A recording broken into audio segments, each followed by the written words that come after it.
미주 한인사회 쇼핑 트렌드에 새로운 변화가 시작됩니다. 미주 한인들을 위한 아마존 스타일의 홈쇼핑이 탄생했습니다. 최신 트렌드에 맞는 발빠른 상품 업데이트로 언제든 최신 상품의 쇼핑이 가능하고 까다롭고 엄격한 제품 선정을 통해 최상의 품질을 보장합니다. 인터넷이 어렵다고요? 친절하고 전문적인 고객 서비스에서 상담부터 결제까지 도와드립니다. 로그인 필요 없이 복잡한 주문 프로세스를 모두 없앴습니다. 이제 한국 제품 미국 내 쇼핑은 한국 홈쇼핑이 최고입니다.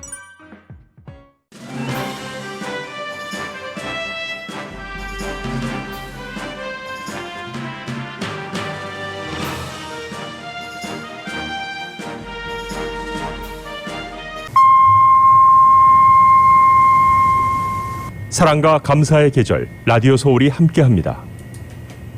강혜신의 오늘의 미국.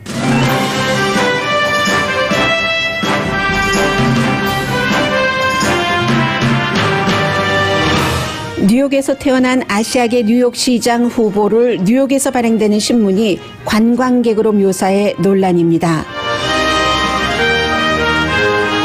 미국이 세계의 인종 불평등을 극복한 모델 국가가 되길 바라는 영국의 이코노미스트의 지적이 눈에 띕니다. 조지 플로이드 사망 1년에 맞춘 기사입니다. 미국의 국제사회에서의 역할이 전처럼 강해집니다. 바이든 대통령은 푸틴 러시아 대통령과 6월에 중립국인 스위스에서 정상회담을 합니다. 바이든 대통령은 비행기를 비상 착륙시켜 반정부 시위를 주도한 저널리스트를 체포한 벨라루스 제재에 유럽 국가와 함께 하겠다고 밝혔습니다. 미국 국무장관은 오늘 벤자민 네타냐후 총리 등 이스라엘과 팔레스타인 지도자를 만나고 팔레스타인 재건을 지원합니다. 주목할 일은 미국 국무장관이 네타냐후의 라이벌인 이스라엘 야당 지도자도 만납니다. 애리조나주의 공화당 개표 책임자가 더 이상 침묵할 수 없다면서 재검표를 주도하는 공화당을 향해 입을 열었습니다. 플로리다 주법에 따르면 정치 후보의 어카운트를 닫는 테크 회사는 페이스북이나 트위터입니다. 하루 25만 달러 벌금을 내야 합니다. 한인인 마릴린 스트릭랜드 워싱턴주 연방 하원 의원이 가장 활발하게 법안 발의를 한 5번째 의원으로 기록됐습니다. 여러분 안녕하십니까? 오늘의 미국 강혜신입니다. 지금 빌딩에서 저의 그 빌딩이 그런 것인지 굉장히 큰 소리가 나고 있는 것 같은데 지진인 것 같지는 않고요. 아마 공사와 연관된 것이 아닌가 싶어서 저는 방송하는데 지장이 없습니다만 혹시 굉장한 이 소음이 지진과 관련된 것이라면 여러분들이 갑자기 생각이 돼서 제가 지금 말씀드리는 것이고요. 혹시 밖에서 이 방송을 듣고 계시는 분은 지금 이 굉장한 소음이 그쳤습니다. 제 말이 아주 신통한데요. 네, 막 드릴링을 또 하고 있습니다. 아마 공사인 것 같아요. 신경 쓰지 않고 방송하겠습니다.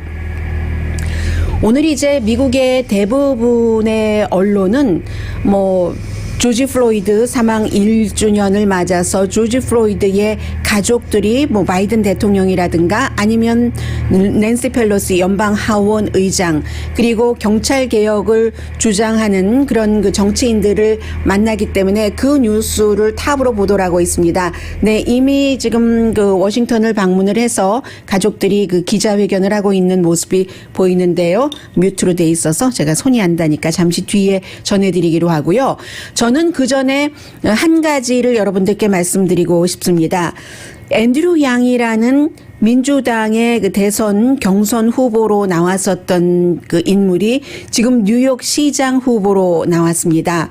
그런데 어제 뉴욕에서 발행되는 뉴욕 데일리 뉴스페이퍼가 어떤 그 시사 만평을 실었느냐면요. 이 앤드류 양이 타임스퀘어에서 이제 지하를 통해서 막 나와서 어떤 그 가게에 들어선 겁니다.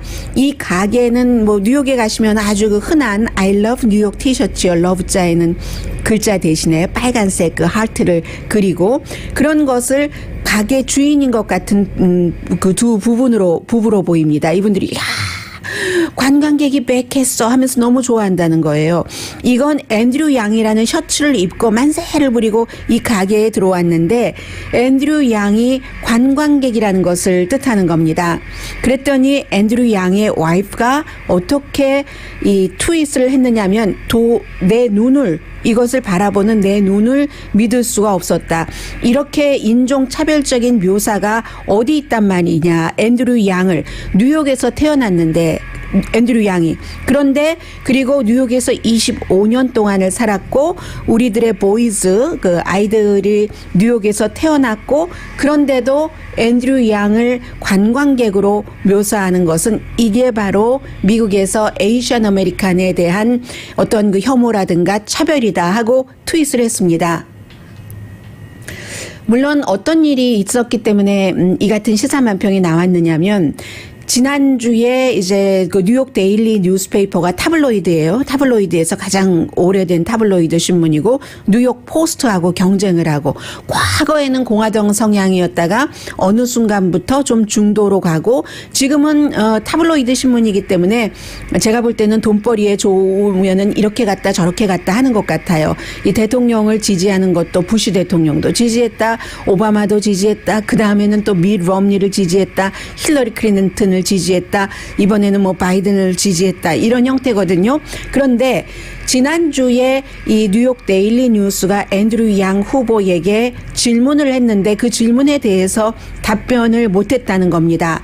로컬 경찰법과 로컬 교통국의 빚에 대해서 앤드류 양 후보가 잘 말하지 않았기 때문에 이것은 뭐 뉴욕 사람 맞냐 하는 뜻으로 했다는 건데 그런 그 불만족스러운 것과 뉴욕에서 태어난 물론 부모님이 대만계이기는 하지만 이런 사람을 관광객으로 묘사를 한다는 것 자체가 그 신문의 멘탈리티가 어디가 있는가 하고 지금 굉장히 비난을 많이 하고 있는데요. 1919년도에 만들어진 신문입니다. 뉴욕 데일리 뉴스페이퍼가요.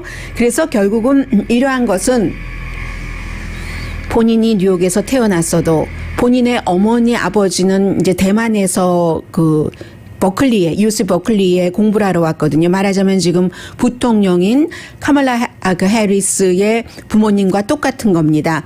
부모님이 뉴욕 버클리에서 만나서 결혼을 했고 아버지는 물리학 박사예요. 특허권을 50개 넘게 갖고 있고 어머니도 또 뭐 통계학 석사까지 해서 대학교의 행정관으로 근무하시다가 나중에 이제 화가가 되셨거든요. 아무리 미국에서 가족이 그 부모님들도 60년대에 미국에 왔습니다. 그리고 여기서 태어나도 지금 대통령 후보까지 했고 뉴욕 시장 후보도 에이시안 페이스를 가지고 있으면 관광객이다.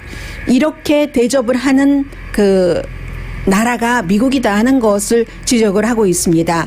꼭 아프리칸 아메리칸에 대해서뿐만이 아니라 코로나 바이러스 사태로 에이시안 아메리칸에 대한 여러 가지 혐오라든가 인종차별 같은 것이 많이 드러났는데 이 선두에 지금 앤드류 양 뉴욕시의 시장 후보가 들어있는 겁니다.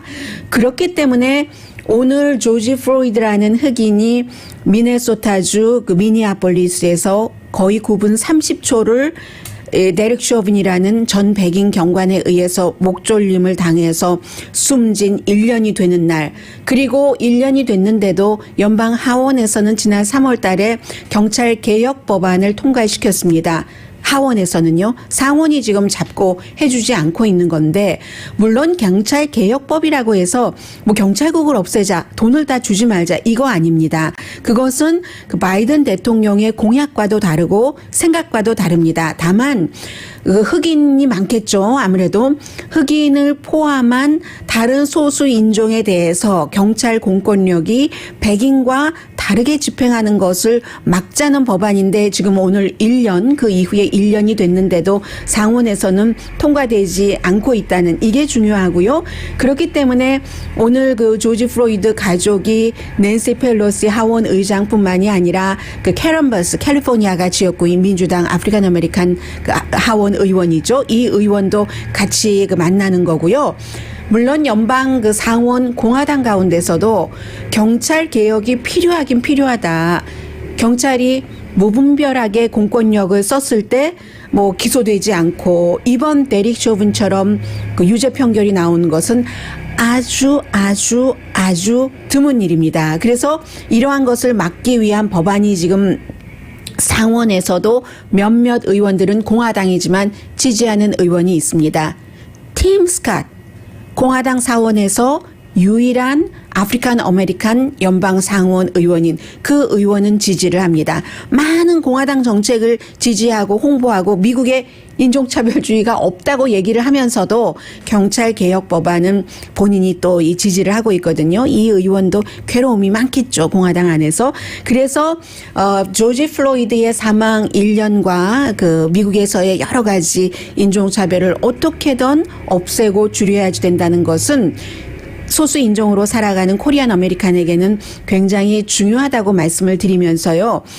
이렇기 때문에 이코노미스트가 참 존중을 받는 겁니다.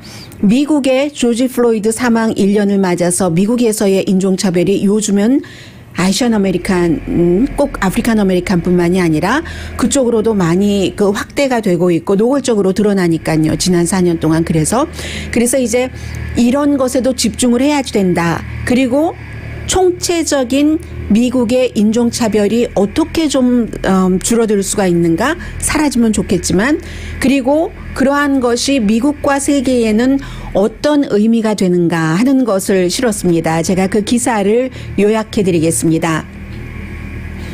조지 플로이드가 9분 30초 동안 백인 경관에 의해서 목졸림을 당해서 숨졌을 때 많은 미국 사람들은 아직도 미국의 인종차별이 이렇게 존재하나? 라고 생각을 했고, 많은 세계 사람들은 미국의 인종차별은 전혀 진전이 없네, 똑같네, 수십 년 전이나 지금이나 그런 반응이었다는 겁니다. 그래서 프로이드 죽음 이후에 블랙 라이브스 매터라고 해서 미국 역사상 가장 큰 인권을 생명이 중요하다 하는 시위가 일어났다는 것을 강조를 하죠. 그것에 의해서 또 그 소녀의 비디오 테이프에 의해서 데릭 쇼빈 경관이 드물게 유죄 판결을 받았는데, 사실은 법적으로 정치적으로 아프리칸 아메리칸을 포함한 소수 인종의 권리가 보호되고 나서 반세기가 지났음에도 60년대 이후에 그랬음에도 흑백 분리가 변하지를 않고 그로 인한 흑인을 포함한 소수 인종에 대한 차별은 미국에서 아주 진하게 존재하고 있는데, 이코노미스트는 대부분의 인종 그 차별을 하는 인종 불평등이라고 여기서 표현을 했습니다. 인종에 대한 모든 면에서의 주택, 융자 등등을 포함해서요. 그런 불평등은 대체로 세 가지가 충돌을 한다고 했습니다.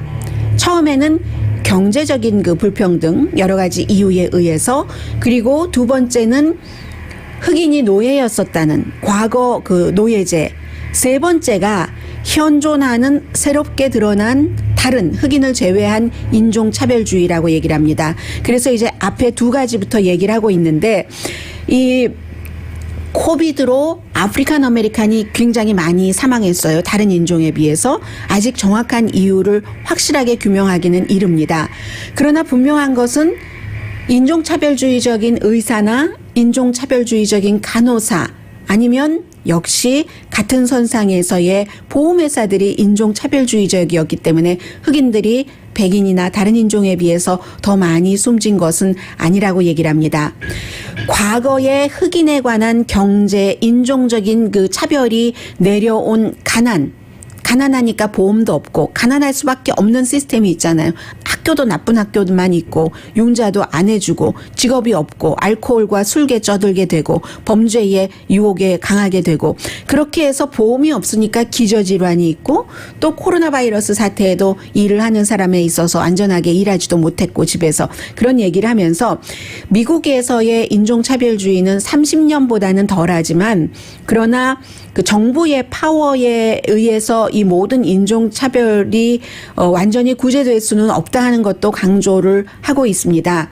물론 바이든 행정부가 이번에 그 차일드 케어, 어린이가 있는 가정에 한 달에 $300에서 $250씩 캐시로 올해 말까지 보조를 하잖아요. 이런 것도 사실은 아프리칸 아메리칸에 많은 포커스를 두고 있다는 겁니다. 그렇게 되면은 아프리칸 아메리칸 어린아이들의 빈곤이 40%가 줄어든다고 하니까, 그런데 이걸 아프리칸 아메리칸에게만 할 수가 없으니까 미국은 아프리칸 아메리칸에게는 원죄가 있는 겁니다. 노예제, 그 이후에 도망가는 노예를 잡으려고 시작된 경찰 제도, 그리고 끊임없이 니네가 어떻게 하얀 우리와 같아 하면서 모든 것을 사람이 인간으로 살 수 없도록 했었던 그러한 처우, 그리고 노예제를 폐지할 당시에 아프리칸 아메리칸에게 우리가 그동안 죄를 짓고 아무것도 하지 못하게 쇠사슬에 묶고 동물처럼 대우하고 일만 시켰으니까 보상을 하겠다 약속하고 보상하지 않은 것, 그런 것에 대한 그 원죄가 있기 때문에 아프리칸 아메리칸 빈곤층을 많이 끌어올리기 위해서도 차일드 케어 이것을 했는데, 그러면 아니 왜 아프리칸 아메리칸들에게만 해? 걔네들 뭐 돈이 있어도 정부에서 돈 받아서 좋은 차 타고 다니면서 집세도 안 내고 악용하잖아, 뭐 이렇게 얘기하시는 분들이 분명히 계세요. 경험하시는 분들도 계시고. 그렇기 때문에 모든 인종, 모든 어린아이를 가진 그런 가정의 일정 수입까지는 이런 것을 지원한다. 이게 정부의 일이라는 거예요. 그런데 이런 것만 가지고는 되지 않는다라고 얘기를 하고 있습니다. 정부가 물론 해줄 수 있는 게 있어요. 조닝 같은 것, 다른 인종들이 막 섞여서 살도록 하는 그런 거. 그런데 윤리적인 문제에서도 충분히 해야 될 일이 많고 할 수 있는 일이 있다는 겁니다. 그게 바로 미국에서 인종 불평등이 존중하는 세 번째, 아프리칸 아메리칸 말고 세 번째 현재의 뭐 에이시안 아메리칸이라든가 원주민이라든가 라티노라든가 히스패닉이라든가 이런 사람에 대한 그 인종 불평등을 얘기를 하는데, 경찰 개혁을 그렇기 때문에 해야지 된다는 겁니다. 이 경찰 개혁을 할 때는 아프리칸 아메리칸뿐만이 아니라 다른 인종에게까지도 다 그 도움이 되고요. 그리고 또한 사적인 조직에서도 굉장히 윤리적으로 회사에서도 다양한 인종을 택해야지 된다는 겁니다. 지금도 미국의 회사에서 지도급은 보드 멤버 그리고 어떠한 그 관리직은 거의 백인인 경우가 많다는 거예요. 고용에 있어서의 다양성도 민간 차원에서 해야지 된다라고 얘기를 하면서 1년 전에 조지 플로이드가 숨진 뒤에 미국이 아직도 이렇게 인종차별이 존재를 했었어? 라고 생각했었던 것은 이미 과거가 된 것이 아니라 미래라고 얘기를 합니다. 앞으로 50년이 지나서 미국이 이 같은 그 인종 불평등 같은 것이 없는, 이 모든 것은 인종적으로뿐만이 아니라 종교적으로 뭐 이런 모든, 앞으로는 그 미국이 그러니까 그런 모든 것에서 차별이 없는 나라가 세계 최고의 인류 국가가 된다는 겁니다. 그런데 영국의 이코노미스트가 보기에는 그런 세계 최고의 인류 국가가 될 수 있는 넘버 원 후보 국가가 미국이라는 얘기를 하고 있거든요. 여러 가지 환경상에서. 그래서 이럴 때는 기본적으로 정치인들이 끼리끼리의 그 두려움에서 벗어나야지 되고, 그런 것점은 공화당이 애리조나나 조지아주나 투표법 같은 것을 개정을 해서 소수인종들이 투표를 쉽게 하지 못하도록 하는 것이 민주주의가 얼마나 고통받는지를 보여주고 있는 것이라고 얘기를 하고요. 지금 미국은 세계 다른 나라의 모범 국가이기 때문에 공통의 관심으로 인종 이 불평등을 딛고, 정부는 정부대로, 민간 회사는 회사대로, 또 개인은 개인대로 이렇게 불평등을 겪고 있는, 오랫동안 겪어왔었던, 그래서 뒤늦게 이민 온 사람들은 왜 저 사람들은 불평만 하나, 우리는 열심히 이렇게 일해서 잘 사는데 과거를 모르니까 그런 것까지도 다 이겨서 차별이 없는 국가가 될 때, 그런 때 미국이 앞으로 50년 안에 지금의 세계 최고의 국가 자리를 유지할 수 있다는 겁니다. 그런 뜻에서 미국이 지금까지 해왔었던 많은 일들이 있죠. 어포머티브 액션도 마찬가지예요. 이 부분에서는 이제 한인 부모님들도 생각해 보실 만한 부분인데, 처음에 이민 왔을 땐 정말 앞도 보지 않고 뒤도 보지 않고 다치지 않으려고 하고 조용히 일만 하고 열심히 그랬었던 시기가 수십 년 지나서 이제 어느 정도의 그 단계에 올라섰으면 이런 부분도 생각을 해야지 되는 거죠. 예를 들면 내가 어포머티브 액션을 받을 땐 좋아요. 소수 인종이기 때문에 정부에 계약을 한다던가 여러 가지 그 밖에 일들이 있잖아요. 그런 땐 좋다 하고 받는데, 막상 내 아이들이 그 대학에 들어갈 때는 워낙에 다른 라티노나 아프리칸 아메리칸 아이들보다 학원도 잘 못 다니고 했던 그런 아이들보다 점수는 높은데 저 아이들이 저 엘리트 대학교에서 받아준단 말이야. 어퍼머티브 액션 때문에. 그때는 또 어퍼머티브 액션을 싫어합니다. 이제는 그 단계가 아니라는 거죠. 그래서 이코노미스트는 엘리트 대학들이 사실은 이 어포머티브 액션이라든가 여러 가지로 꼭 공부 숫자뿐만이 아니라 다양성으로 학생들을 뽑는 긍정적인 스텝을 지금까지 밟아왔었다라고 얘기를 하고요. 그건 이제 교육에 있어서의 그들은 역할을 했었었다는 얘기예요. 그런데 석지용 교수의 얘기가 생각이 납니다.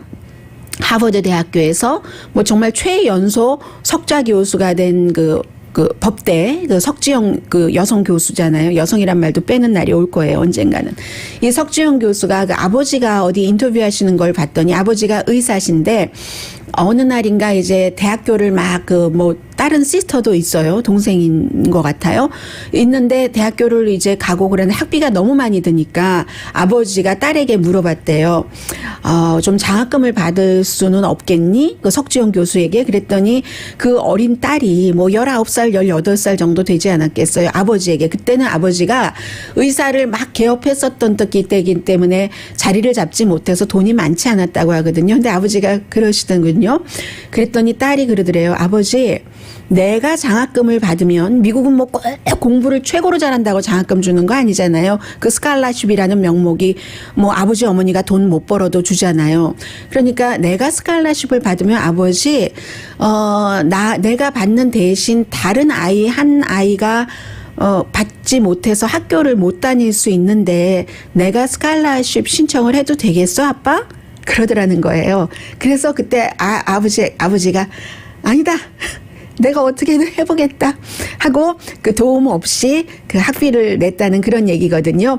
힘들어서 못 먹고 못 살고 그러는 시기나 그런 그 형편에 있는 사람들은 그렇지 않지만 이제 한인들도 이렇게 그 이민 생활도 오래되고 하면서는 베풀 수 있는 만큼 할 수 있는 부분은 분담을 해야지 이게 우리 아들, 딸들이 50년 뒤에 정말로 대단하게 세계 최고의 더 인류 국가가 된 미국에서 살아갈 수 있다 하는 말씀을 오늘 조지 플로이드 사망 1년을 맞아서 한번 드리고 싶었습니다.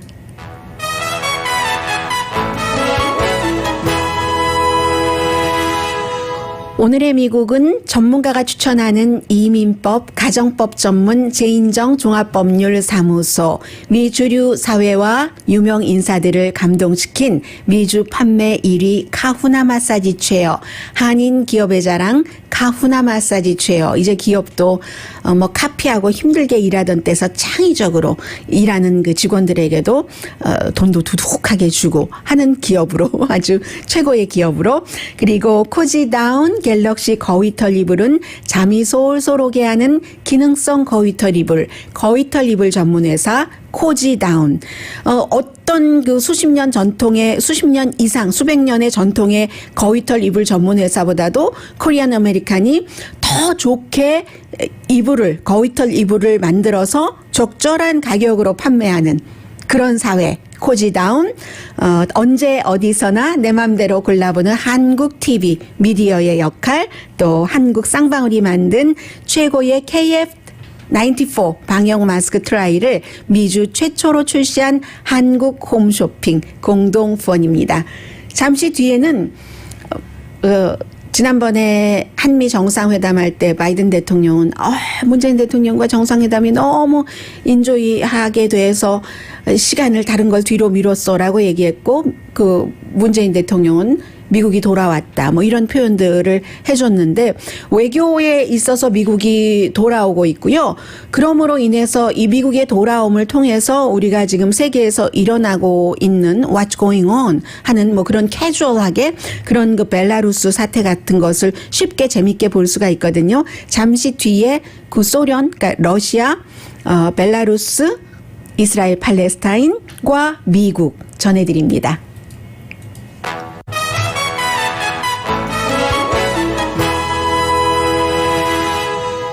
라디오 서울 방송 오늘의 미국 듣고 계십니다.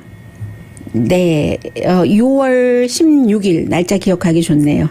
방송하는 사람들은 제가 숫자엔 약하지만 그런 것은 좀 머릿속에 넣어둬야지 되거든요. 그래야지 빠뜨리는 일이 없어서 미리부터 들어가면 물론 그날이 되면은 뉴스가 나오죠. 아마 하시는 일도 마찬가지일 거예요. 나오기는 하지만 그래도 미리부터 생각하고 조금씩 마음속에 가랑비에 속꽃 적듯이 착착 묻혀 놓으면은 그때 방송이 더 잘 되거든요. 6월 16일에 제네바는 영화에도 많이 등장을 하고 정치에도 등장을 하고 고르바초프와 미하일 고르바초프 그리고 로널드 레이건 전 대통령이 처음 만났었던 때도 곳도 장소도 제네바입니다. 스위스 제네바. 중립국이니까요. 공동경비구역, 영화에도 제네바 이런 거 나오지 않나요? 첫 번째 이제 해외 방문을 하는 때인데 바이든 대통령이 그때 거기서 중립국에서 블라디미르 푸틴 러시아 대통령을 만납니다. 미국 대통령이 초대를 해서 러시아 대통령이 응하는 형태가 되는데 지금 이미 이제 대통령 국가안보보좌관이 러시아의 카운터파트와 만나서 여러 가지를 준비를 하고 있습니다. 그런데 이게 참 외교에 있어서의 유연성이라고도 보여지고요. 우리가 살아가는데도 유연성이 필요하잖아요. 3월 16일이었습니다. 바이든 대통령이 푸틴 러시아 대통령이 바이든이 대통령이 되지 못하게 하려고 여러 가지 공작을 했다라고 얘기를 했고 하루 뒤인 3월 17일에는 킬러 이렇게 불렀어요. 푸틴을 살인자라고.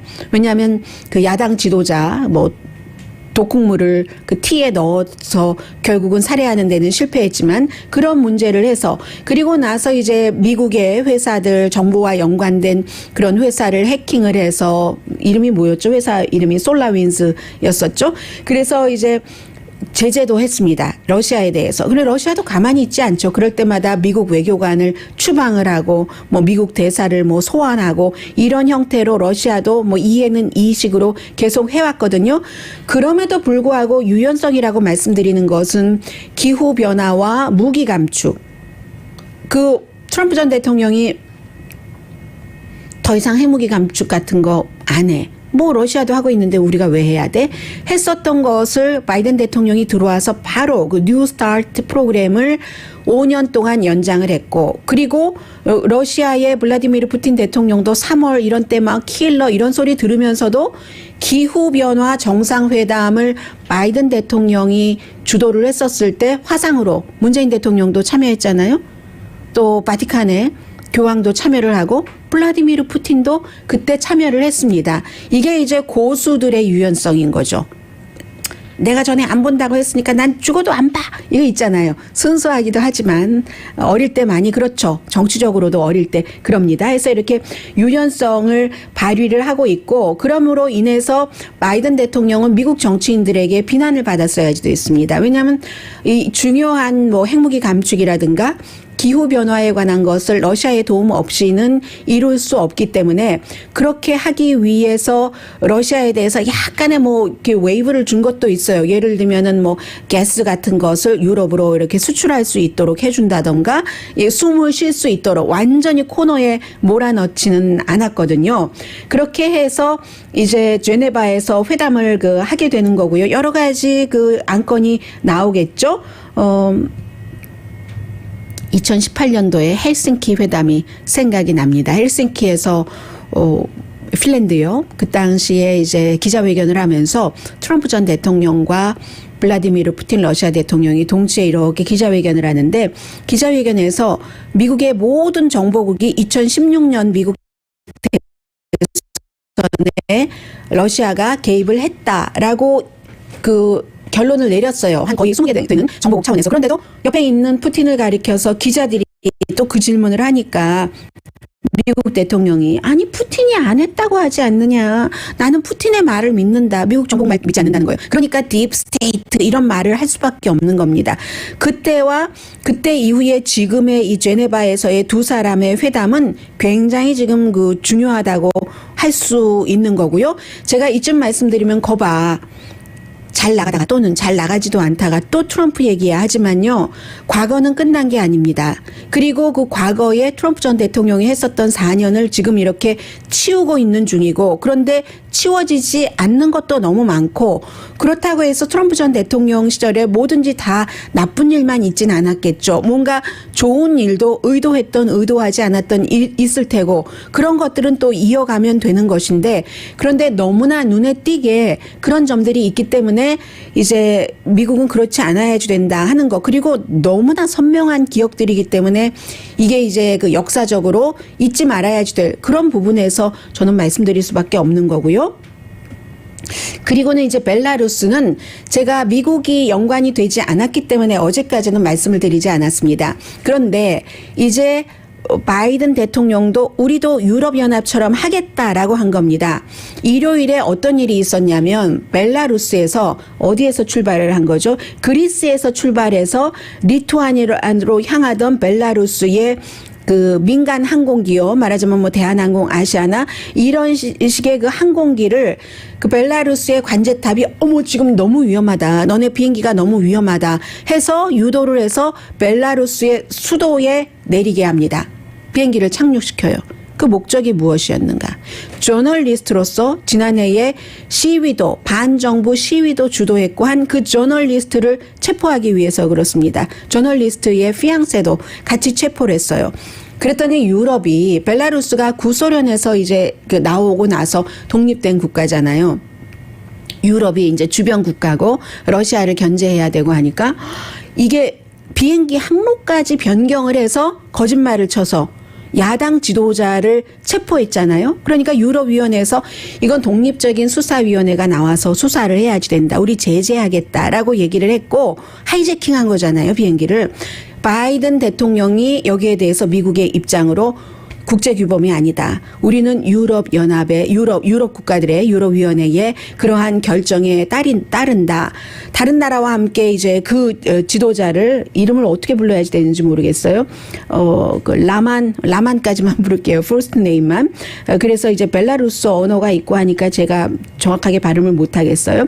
그분을 석방을 해라라고 주장을 하고 있는데. 벨라루스라는 나라가 이제 구소련에서 연방에서 나와서 독립을 하면서 지금 현 대통령이 이 대통령 이름은 알아요. 제가 라올라비치 루카센카라는 알렉산드르 이 대통령이 그 첫 번째 대통령으로서 94년부터 91년에 구소련이 해체됐잖아요. 그러니까 94년대 첫 번째 선출된 대통령으로 돼서 지금까지 27년 독재예요. 근데 최근에 자꾸만 4살짜리 아이를 막 화면에 보여주고 하는 것 보니까 사람들이 저거 세습시키려고 그러는 거 아니야? 뭐 이런 얘기까지 하고 있거든요. 3대 세습이 있잖아요. 북한에. 그래서 이제 그런 나라고 이 나라는 그 구소련 해체에도 이 사람은요 굉장히 반대했고 구소련 때 무슨 수비대요? 소련군의 국경 수비대로 일했던 사람입니까? 그러니까 러시아와 푸틴과의 관계 같은 것은 자연스럽게 상상이 되는 거고 2020년도에 선거를 했어요. 80%의 지지를 받아서 당선됐죠. 이런 지지율은 거의 부정선거라고 세계 감시위원회들이 얘기를 합니다. 그래서 지금 벨라루스로 어제 그제부터 포커스가 쫙 일요일부터 가 있는 거고요. 이스라엘은 간단히 말씀드릴 수 있을 것 같아요. 미국의 지금 국무장관 도착을 해서 토니 블링켄 이미 벤자민 네타냐후 만났습니다. 아무리 이스라엘의 지도자라 할지라도 이 평화협상을 하는데 미국 대통령이 직접 먼저 만나는 게 아니라 급수가 그래요. 그래서 이제 국무장관이 먼저 만나고 이 국무장관이 가서 지금 블링킨 국무장관이 네탄야후 만나고 이스라엘 국방장관 만나고 이스라엘 국무장관도 만나고 바로 또 팔레스타인 지도자를 만납니다. 이때는 하마스 지도자를 만나는 게 아니라 파타당의 그 무하메드 아바스 그 대통령과 팔레스타인의 총리도 만나고요. 하마스는 가자와 그 서한 지구를 컨트롤을 하고 있긴 하지만 미국에서 극단적인 이제 테러를 많이 저지르기 때문에 만나주지 않습니다. 그래서 미국의 목적은 미국이 지금 이스라엘이 공습한 돈을 또 왜 미국이 줘요? 미국이 이제 재건을 하는데 그 돈이 하마스에게는 안 들어가게 하겠다. 그런데 이상과 현실이 있잖아요. 미국의 국무장관은 $1도 안 들어간다 이렇게 말하진 않아요. 안 들어가도록 최선을 다하지만 어찌어찌하여 그곳이 하마스가 컨트롤하는 곳이니까 들어갈 수도 있죠. 그런데 그것이 무서워서 그러면 하마스에 돈 들어간다 하면서 그 병원도 없고 학교도 뭐 50개 뭐 이렇게 무너졌는데 가만히 둘 수는 없잖아요. 이제 미국은 지금 그렇게 정치를 하는 거고요. 그리고 예루살렘에서 야당 지도자도 만난다. 이게 이제 포석을 항상 네탄야후에 올인하지 않는 바이든 행정부의 모습을 보여주고 그 다음엔 이제 뭐 암만이라든가 뭐 카이로로 가는 거죠. 요르단과 또 카이로, 이집트에 가서 뭐 압둘라 왕이라든가 그런 사람들을 만나서 여러 가지 또 얘기를 하는 겁니다. 뭐 시시 왕도 만나겠죠, 당연히 이집트에 가서. 이렇게 해서 이제 미국은 세계에서 중동에서 또 구소련 그쪽 유럽 쪽 그쪽에서도 다 푸틴도 직접 만나게 되고 이런 식으로 지금 정리를 해가고 있고요. 잠시 뒤에는 돈과 전혀 무관하다고 할 수 없는 내용이네요. 전해드리겠습니다.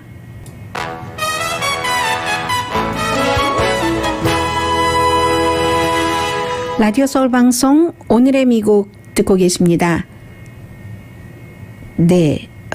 아마 오늘 그 오후쯤이 되면은 오늘 아침에 이제 월스트리트저널에서 보도한 내용이 빅뉴스가 될 것 같은데요. 아주 큰 경제 뉴스니까 헤드라인 정도만 말씀드리자면 아마존이 이제 MGM을 합병을 해서 락키라든가 뭐 제임스 본드 나오는 영화 같은 것을 스트리밍을 할 수 있도록 하는 거 $90억 정도 규모 된다고 하거든요. 가능할 수도 있답니다. 아마 빠르면 오늘 발표를 한다고 하니까요. 그러면 아마존이 두 번째로 그 큰 돈 주고 사들이는 회사가 됩니다. 홀푸드 마켓이 아마존 거죠. 법무부에서도 뭐 승인할 것으로 전문가들은 보고 있고 그러니까 지금 AT&T가 워너미디어를 갖다가 또 그것을 또 디스커버리까지 확대를 하고 이런 그 모든 것들이 연예 산업의 변화를 말하고 있고 그에 대해서 정치인들은 너무 공룡이 돼가고 있으니까 지금 규제하는 법을 만들지 않으면 우리가 기회를 잃어버린다라는 얘기들도 하고 있습니다.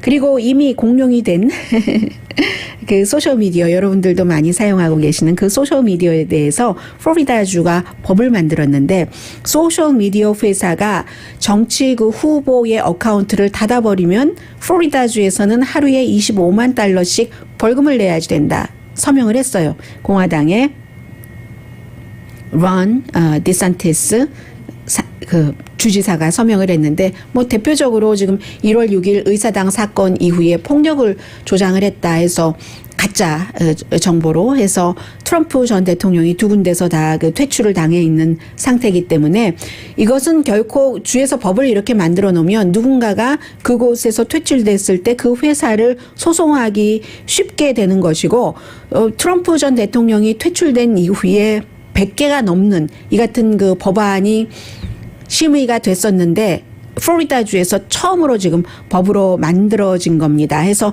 한 사람을 14일 이상 정치인의 경우에요. 금지시키면 $25만 하루면 14일이면 얼마인가요? 뭐 예를 들어서 그리고 왜 그런 결정을 했는지 왜 컨텐츠를 내렸는지를 다 설명을 해야지 됐는데 제가 웃었어요. 이 부분에 예외를 뒀어요. 만약에 그 소셜미디어 회사가 플로리다주에 놀이공원 갖고 있으면 괜찮아. 이런 얘기를 했어요. 뭐 월트 디즈니 뭐 그런 거 있잖아요. 그래서 이제 그런 얘기를 했고 이런 법에 서명을 주지사가 하니까 민주당이라든가 아니면 뭐 좀 자유로운 사람들 뭐 테크놀로지 회사는 당연히 반대를 하죠. 회사의 표현의 자유를 위배하는 법이다. 아니 이 회사가 손님을 받을 수도 있고 안 받을 수도 있고 어떤 때는 또 의사당 사건 같은 경우는 아주 컸으니까 그런 모든 스몰 비즈니스에도 다 그런 것들이 있는데 그 정부가 어떻게 개인 회사에 뭐 이 사람 안 받으면 안 돼? 이렇게 지시를 할 수가 있는가? 이것이야말로 그렇게 공화당이 좋아하는 표현의 자유에 위배되는 것이 아닌가 이런 얘기를 하고 있는데요. 어차피 소송이 되겠죠. 집행되기 전에 아마 그 소송이 될 것 같다는 생각이 들고요. 텍사스에서도 이런 비슷한 법이 만들어집니다. 지금 텍사스, 애리조나, 조지아, 플로리다가 비슷한 내용의 법안을 많이 만들어내고 있는데 초조하다는 뜻입니다. 뭔가가 이제 다 공화당의 주이기 때문에 좀 푸르게 가는 것이 초조하다 하는 것으로 될 수 있고요. 그리고는 모든 것은 결론은 다 결국은 그 여론, 일반 그 유권자에 의해서 자리가 잡혀가는 거죠. 그래서 모든 그 나라의 수준 같은 것은 유권자의 수준이라고 보시면은 틀림없겠죠. 애리조나주에서 공화당 선거 기록관입니다. 그냥 레코더 이렇게 표현을 하고 있는데 마리코파, 제가 마리포사라고 가끔 그래요. 왜냐하면 로스앤젤레스 저희 회사 주변에 마리포사라는 길이 있어서 그렇게 말씀드리면서 상상을 마리포사 길로 하나 봐요. 마리코파 그 카운티의 GOP 공화당 그 레코더 그 기록을 선거 관련 기록을 하는 기록관이 스티븐 리처, 이분도 선거에서 선출되는 분이에요. 이분이 내가 말을 안 하고 지금 공화당이 주도하는 선거 감사 내지 재검표에 대해서 끝날 때까지 침묵하려고 했는데 도저히 침묵할 수가 없다. 그렇게 얘기를 하면서 공화당은 마리코파 카운티가 무슨 뭐 표를 갖다가 뭐 수십 개를 버리고 뭐 수십 개가 아니라 많은 것을 버리고 뭐 어떻게 하고 했다, 이런 거짓을 도대체 막 계속하고 지금도 계속하고 있고, 더군다나 나의 친구, 나의 동료, 나의 회사 패밀리들이 정말 비난을 받고 있는 이 사람들이 제대로 개표를 하고 했는데 무엇을 부정을 했다는 말이냐, 이런 것을 계속 지금 올린다는 거예요. 그러니까 내가 말을 할 수밖에 없어. 나 공화당이지만. 이렇게 얘기를 했고요.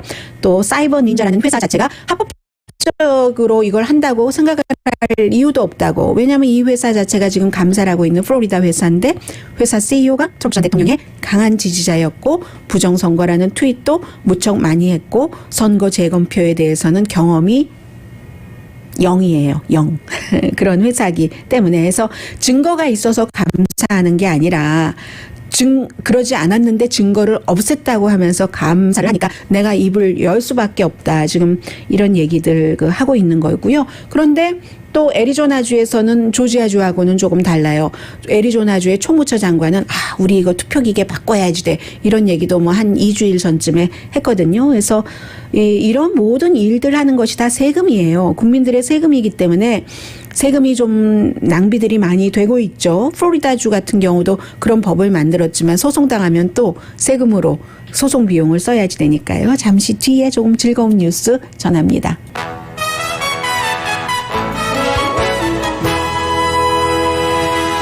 라디오 서울 방송 오늘의 미국 듣고 계십니다. 네, 악수요스가 이번에는 초선 의원들 가운데서 가장 의정 활동을 많이 한 의원 5명을 뽑았습니다. 가장 적게 한 의원들도 뽑았고요. 상원, 하원 다 포함해서인데 제가 말씀드리는 이유는 가장 활발하게 의정 활동을 했다는 것을 법안을 발의를 많이 한 것으로 기준을 했습니다.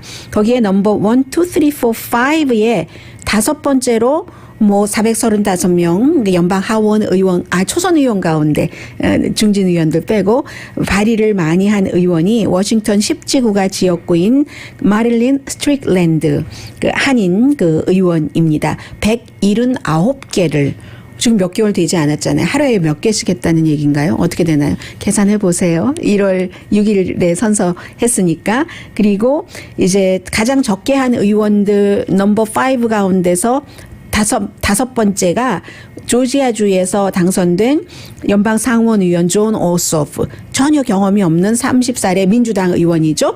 그래서 지금 현재 얘기예요. 마릴린 스트릭랜드 의원이 가장 의정 활동을 현재까지 많이 했다 해서 그것이 얼만큼 성과가 있었다 하는 것도 모르고 앞으로 계속될 것인가도 모르고, 마찬가지로 존 오소프 의원이 가장 적게 한 의원 5명 가운데 넘버 5라고 할지라도 출발이 늦는 사람들도 있죠. 더 신중하기 때문에 어떠한 조건이 맞지 않기 때문에 대기 만성형이기 때문에 봐야지 안다. 그러나 일단 출발 자체가 스트릭랜드 한인 의원이 5번째로 발의를 많이 했다는 것은 좋은 뉴스라고 생각이 되고요. 아니 말씀드리다 보니까 벌써 이렇게 됐나요?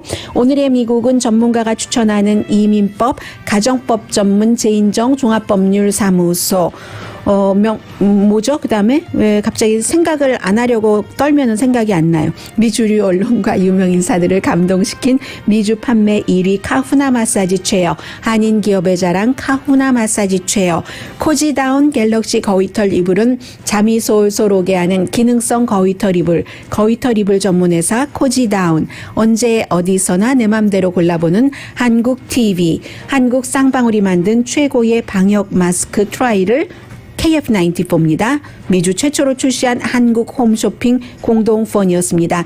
10시에 좋은 아침, 좋은 하루 방송됩니다.